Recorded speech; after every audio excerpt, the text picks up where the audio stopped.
They were never meant to be remembered. Not by name, not by face, only as a warning. The first 8 seconds must chill your spine, because what you're about to hear was not written to entertain. It was buried. With purpose. In 1842, on the edge of Dogwood Parish, a town carved out of quiet desperation and Puritan rot, there stood a crooked house. Leaning always left, as if eavesdropping on the earth's most forbidden whisper. And in that house lived 3 women. Sisters. Eunice. Mebth. The Carroway Sisters. Midwives to the damned. They were not wives. They were not daughters. They were not owned. Always cloaked in mourning black. Always arriving barefoot, wordless, and uninvited. And when they came, something was always delivered.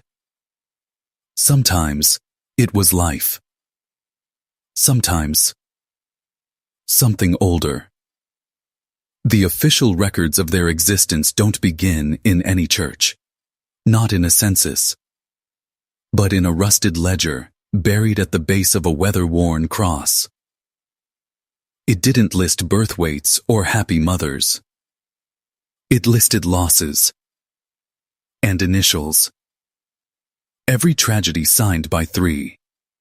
Eliza, ruptured womb. Ruth, bled dry. Charity, breech birth. Each followed by cryptic initials, EHCMCMC. They were not healers. They were gatekeepers. And what they were keeping out, or in, was never fully understood. But something ancient passed through them. Not evil. No. Something far more patient. Because you see, in Dogwood Parish, the line between birth and death was not a wall. It was a veil. Thin. Worn. Threadbare in the hands of those who dared touch it too often. And no one touched it more than the Carroway Sisters. They spoke in tongues older than dust. Placed bark under cribs. Salt in pillows. Hair in fire. And they never knocked. They came. When the blood called. By the winter of 1843, mothers whispered of babies who slept only in salt. Of children whose eyes never blinked. Of cribs that rose, rocked when no one touched them. A farmer's son returned from birth with no cry. Just a stare. A preacher's wife found something buried beneath her elder tree, bound in twine and hair. The baptismal font turned dry. The altar covered in flies. Yet still, people begged for their help. Because babies born under their hand breathed. Not all of them. Not always right. But they breathed. Now listen closely. This story is not about witches. It is not about demons. It is about something older. A cycle stitched into flesh. A ritual disguised as care. And as we descend through their history, I need you to do more than listen. I need you to remember what it feels like when a truth scratches at the edge of your teeth. When your body recognizes a secret your mind refuses to accept. And if you feel something shift inside you, that is not fear. That is awakening. Keep watching. The veil is thinning. The first rule of power isn't control. It's patience. And the Carroway Sisters waited. Waited for Dogwood Parish to forget its sacred lines. For birth to become desperation. For death to become routine. And when that silence finally settled, when faith cracked beneath the weight of need, they stepped in. Not with prayers. Not with potions. But with presence. They walked, barefoot and deliberate, into homes of bleeding mothers, into the trembling breath between push and stillness. And once inside, they never left until something crossed over. But here's the truth. Not everything they delivered was meant for this world. Elise, struck mute by lightning, bore twins under their hands, said the sisters never touched her once. only hummed. 3 voices, 3 notes, and then a brightness so violent she couldn't see. The children were born with eyes open. One never cried. The other smiled for 6 straight weeks. Another girl, Mary Cobbs, gave birth to a daughter who bled from her eyes at dusk. The sisters returned without summons, placed a dried reed under her pillow, and vanished. By morning, the girl slept soundly, but her father would not enter the room again, because the air stank of wet stone and old teeth. You still think this is folklore? Then answer this. How did they always arrive before the labor pains began? How did they know? Locals said they could feel it, like wolves feel storms, like fire feels wood. And what they delivered wasn't always human. Sometimes it was something borrowed. When ash fever swept through the town, 12 dead in 7 days, Eunice arrived first. Boiled bark placed beneath cribs. Whispers not to the sick, but to what circled above them.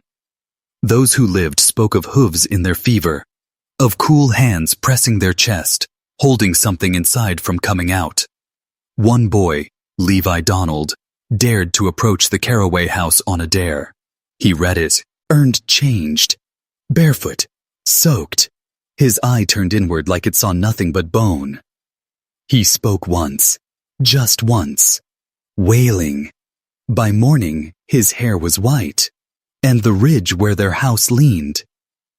It began to hum, not like a song, not like wind. It was rhythmic, layered, deliberate, something between breath and thread. The sound of something being pulled, stitched, inside the earth itself. Do you understand what this means? You're not hearing a story. You're hearing a memory. One passed between bloodlines in silence. One buried not in books, but in birth. And if you're still here, if your skin hasn't crawled, or your thoughts haven't whispered run, then you're already changing. Pause. Breathe. Now comment below. The veil thins twice. Write it again. The veil thins twice. This is not superstition. It's initiation. The next section descends deeper, into what lies beneath midwifery, into the cost of being born in the wrong house, under the wrong moon. Dogwood Parish did not crumble in fire or flood. It rotted, quietly, from within. And the Carroway Sisters didn't cause it. They prepared it. Let me show you how. After the fever passed, something else settled over the town. Expectation. A stillness so absolute, you could hear the nails rust in the floorboards. That's when the soil changed. Livestock miscarried, always in pairs. Crows began gathering in 2s and 3s on rooftops, never cawing, just waiting. And the trees? They refused to drop their leaves. Brown, brittle, but clinging, like the woods themselves had made a pact not to let go. What was buried didn't stay buried. Not fully. One autumn, the town council met beneath the chapel. 6 of them, 4 men, 2 widows, every one with a list. Names of families marked by strange births, impossible sickness, or nights when the dead seemed present. And every list ended the same. Carroway. The preacher, once their defender, refused even to say the name aloud. God turns his face, he muttered, eyes fixed on the grain of the wood like it held back fire. So they decided on a visit. 3 men, 1 for each sister. Only 2 returned. Joel Minton, the third, was last seen crossing the Carroway gate at dusk, carrying elderflower and a lamb's wool peace offering. They found his boots the next morning. Upright. Dry. Despite the night's rain. No body. No note. Just his boots and an open satchel. By year's end, no one dared summon the sisters anymore. But it didn't matter. They still came. Not for aid. not even for witness. They came because they knew who was pregnant before even the mother did, knew which child would carry a curse, and which would be born without breath, but not without presence. And when they entered a home, the air grew thick, not foul, but warm, too warm, like breath trapped in cloth. One mother claimed her baby wouldn't sleep unless cradled in salt. Another swore her daughter stopped breathing every time the wind blew east, only to gasp again once the leaves fell silent. No doctor could explain it. No priest could stop it, because the Carroway sisters weren't just midwives. They were thresholds, and birth in their hands was no longer a passage into life. It was a transaction, life for life, breath for breath, blood for a whisper. And sometimes, that blood didn't bleed. One infant, pale as wax, was said to never blink, never weep, never sleep. The only sound it made was a low murmur at midnight, like water draining from a cracked well.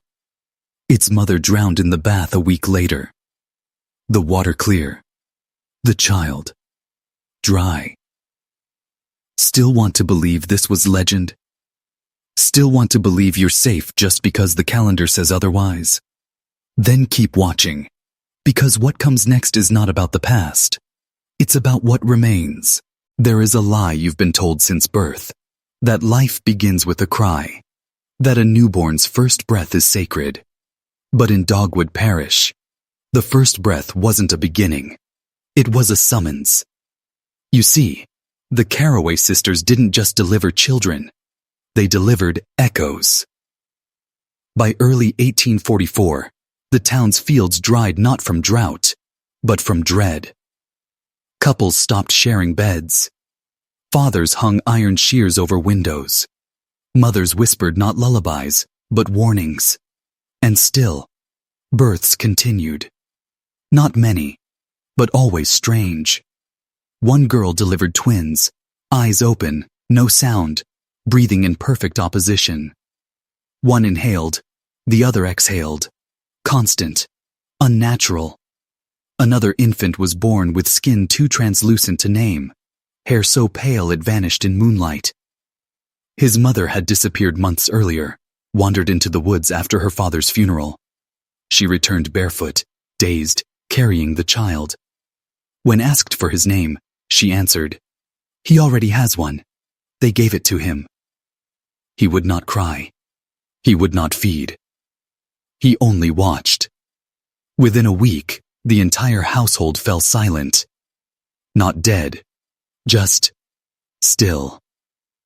The child was last seen seated at the family's dining table, unmoving, eyes fixed on his praying mother.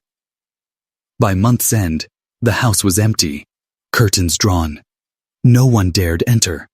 Then, fire came. Not the raging kind, not destructive, but surgical. Carroway appeared at midnight, standing in the town square, barefoot and soaked to the knees. She carried a bundle, wrapped in funeral linens, left it at the base of the old well.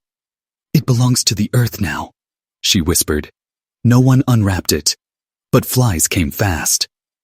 By dusk, the bundle was gone. In its place, a perfect ring of bald soil. No grass grew there again. One child stepped into it. He emerged with his jaw clamped shut. Wouldn't eat, wouldn't speak, wouldn't scream. That was the season the chapel bell began ringing again, but not by hand.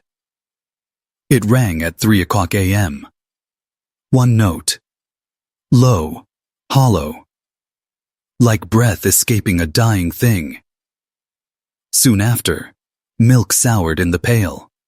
Infants born with no mothers to claim them were left swaddled at doorsteps. Each bore a mark at the base of the neck, stitched from human hair. The townsfolk tried to bury them, but the ground refused to hold. In thaw, a new sound emerged from the Carroway house. A hum, layered, melodic, almost choral. It began just after the second bell, and stopped precisely before dawn. A man named Josiah, curious, skeptical, approached the ridge with cotton in his ears and a crucifix nailed to his chest. He was found days later in his barn, naked from the waist down, mouth stuffed with dried lavender, palms clasped in prayer. He lived for 3 more days. Repeated one sentence. It was not song. It was stitching. When he died, every candle in town flared blue and vanished. No smoke. No ash. Just gone. Now ask yourself, what is being stitched? And what happens when the pattern is complete? The Carroway sisters knew. They were midwives to the flesh, but also to something else. Something ancient. Breathing. Hungry. By the thaw of 1845, Dogwood Parish no longer remembered what a normal birth looked like. Children arrived with no warning, no midwife summoned, no mother remembered the labor. Just a child in the room, eyes already open, silent, watching, and always something wrong. One boy had a heartbeat that echoed like hooves. Another's mouth never closed, yet he never made a sound. The Carroway sisters were seen more often now, walking the woods in single file, their baskets wrapped in wax cloth and symbols no one could read. Inside, rags, bone-cold wax, fragments of things that didn't decay. When the last traveling reverend dared to investigate, he made it only to the edge of the ridge. His horse returned alone 3 days later, its eyes leaking salt. The man's journal was found nailed behind the chapel cross, the pages wet with something that looked like umbilical blood. 5 words were scrawled across the final entry. They are not just midwives. But it was the cradle that sealed it. Jacob Fincher, a carpenter, God-fearing, with no wife and no child, found one in his parlor. Ashwood, lined with hair, empty.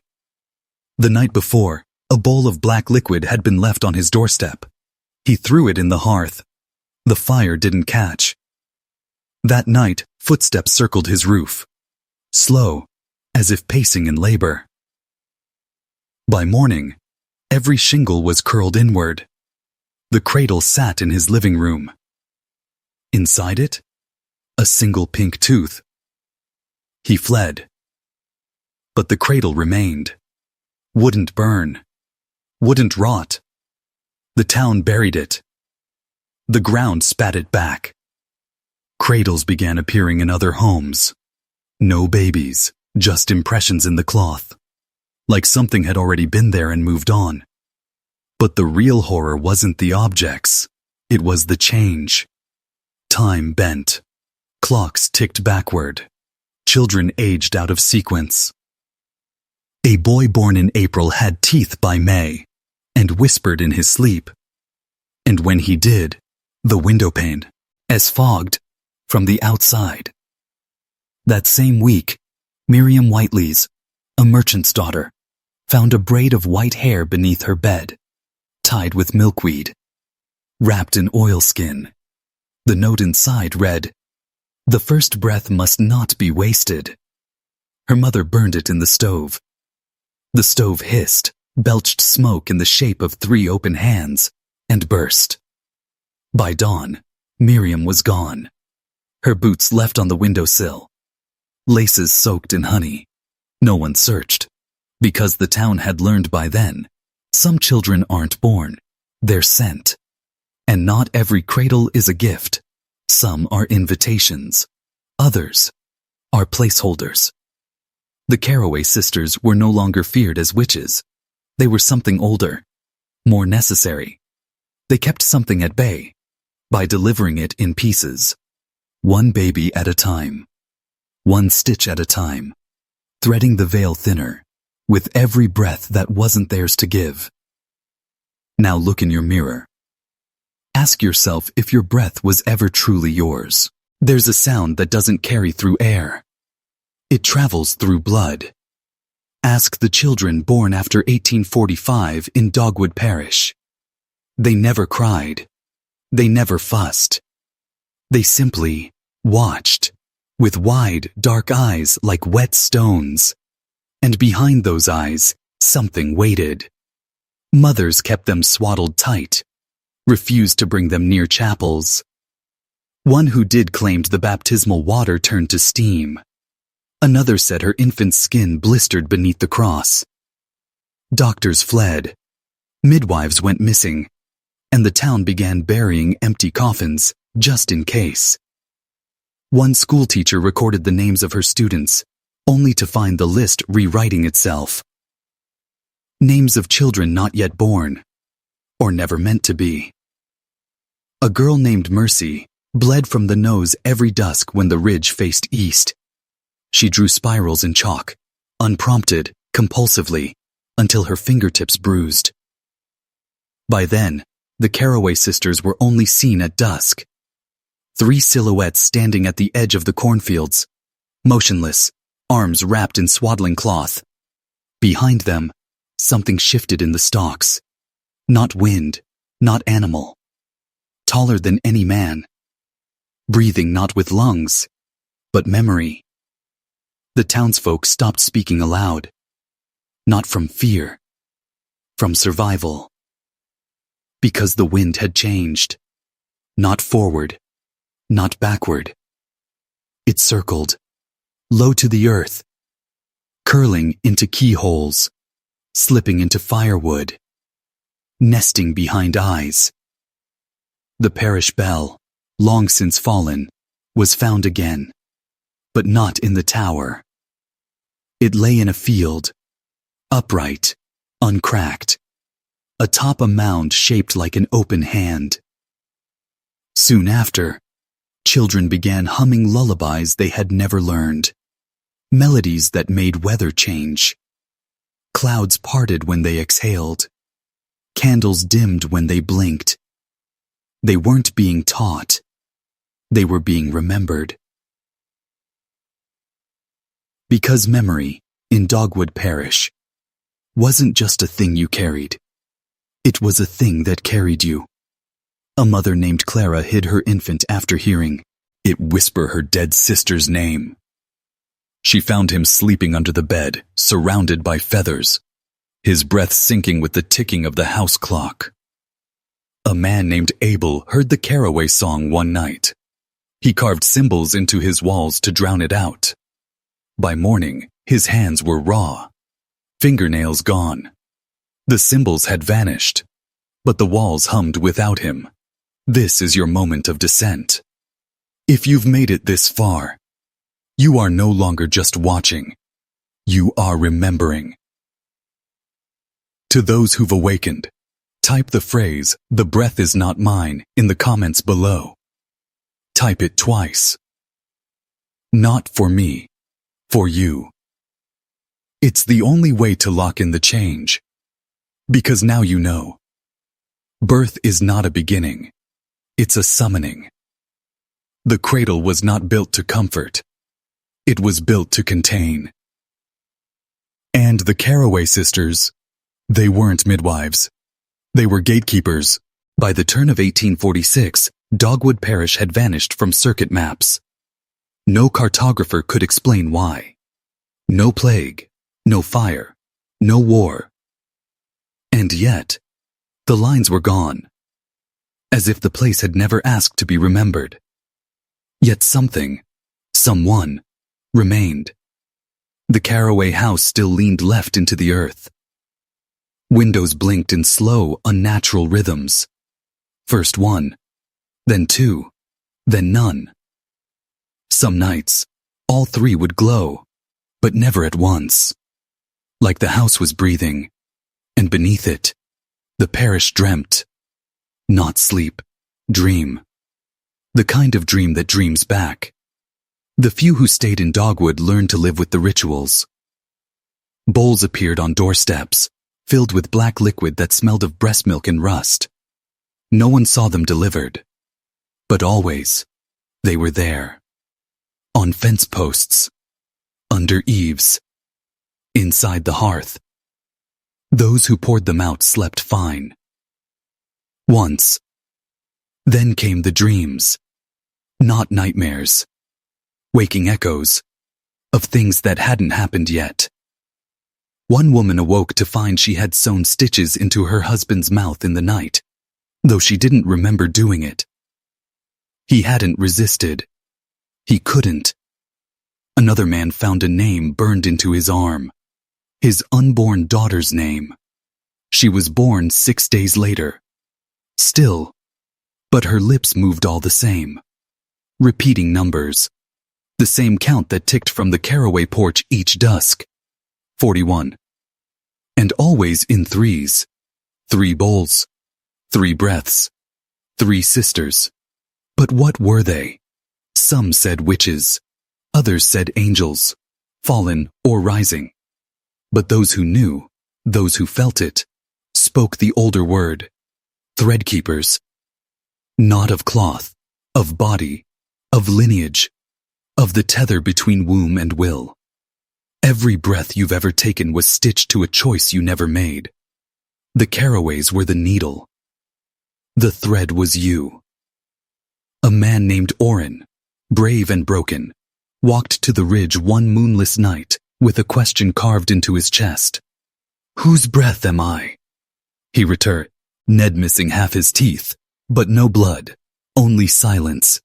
And his answer, scrawled in salt on his barn wall. Not yours, never yours. The next dawn, 3 bundles appeared in the churchyard. Swaddled, breathing, eyeless, they were buried.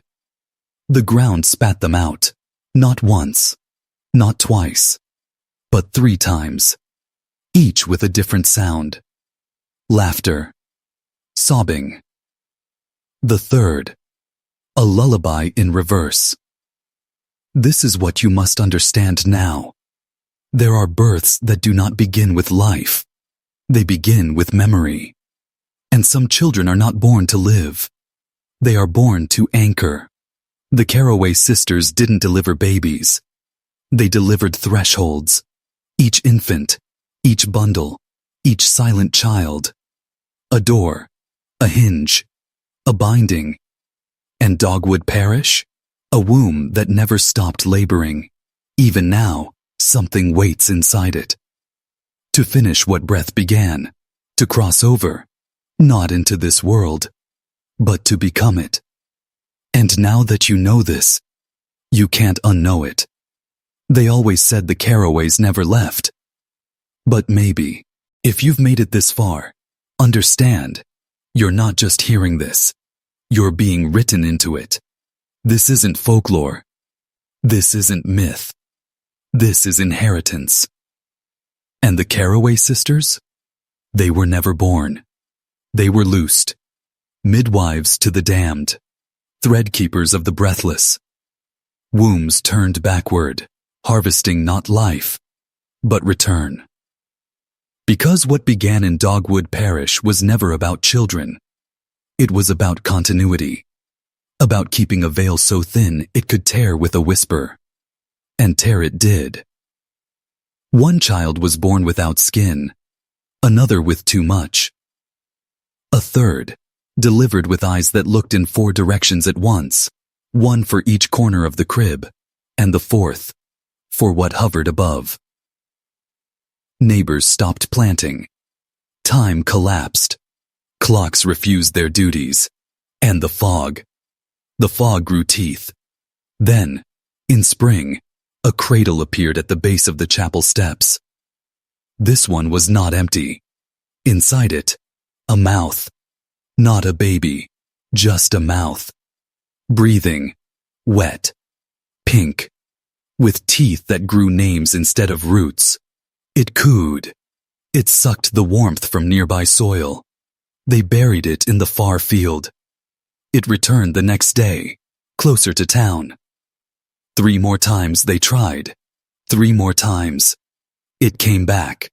Until one mother, desperate and near madness, whispered her daughter's name into it. And it closed. Not gone. Not dead. Just fed. Because that's what the Carroways needed. Not prayer. Not fear. Recognition. The more we name it, the more it names us back. You've seen this before, haven't you? That child who doesn't blink. That silence that grows after midnight. The moment your body remembers something your mind does not.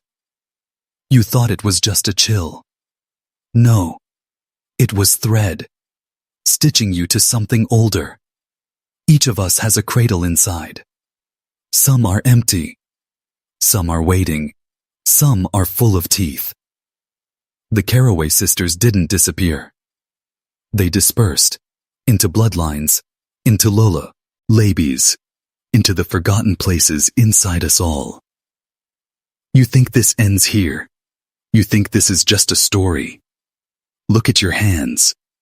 Do they tremble? That's not fear. That's recognition. You've touched the veil. You've heard the breath that wasn't yours. You've felt the stitch tighten. Because now, you are bound. Not cursed, not blessed, but named. And as you move forward, if you even can, know this. You're not watching from the outside anymore. You are in the cradle. And the Carroway sisters, they are still rocking it. Welcome home.